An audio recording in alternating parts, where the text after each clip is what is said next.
muna ang Ethernet kasi very tawag yan, scrambled ang mga wires. So yeah, inayos ko dyan, pagwapo-gwapo, and then yan, I already fixed it, and himos na lang ako ng ng mga gamit. Hi ma'am! Yeah, very maganda ang senior officer namin dyan.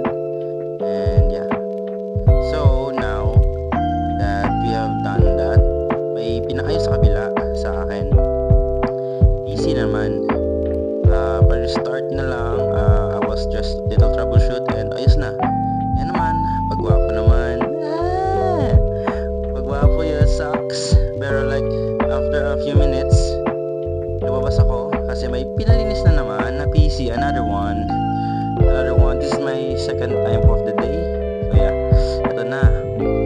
We are now gonna fix the entire thing. Nakabili tayo ng mga pyesa natin.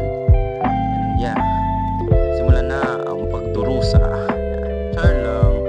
It was first time ko talaga mag-ayos ng PC na like from nothing good, and then binila ng mga pyesa. So yeah, great thing to know. And very helpful naman sila, sir. Lahat na kailangan, may bigay naman nila. And yan na, napaandar ko na. Everything is good, 100% working. Yan naman, pagwapo naman sad. Yet and then na-fix na rin ang printer dyan, of course, halangan. And then after that, kaya na ako. Yeah, I just finished eating. Si alaga natin.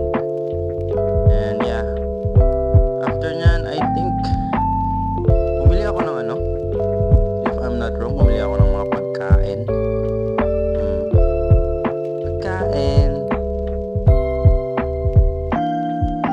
Ngayon, papunta na ako Ace para magbili ng food or merenda namin sa office.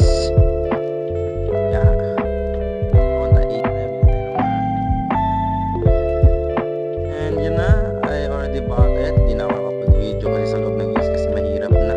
Pero socks lang, gusto ko din ako ng merendas. And now, dito naman tayo sa office. Wapo naman si Joy. Nag-alright tayo. Kasi hindi tayo nakagawa ng report. Kasi, what? Tinamad. Okay, now, hapon na ito guys. So, bumili muna kami ng mga slices or fruits. I think, yeah. Bibili ako ng fruits para merenda ini alangan.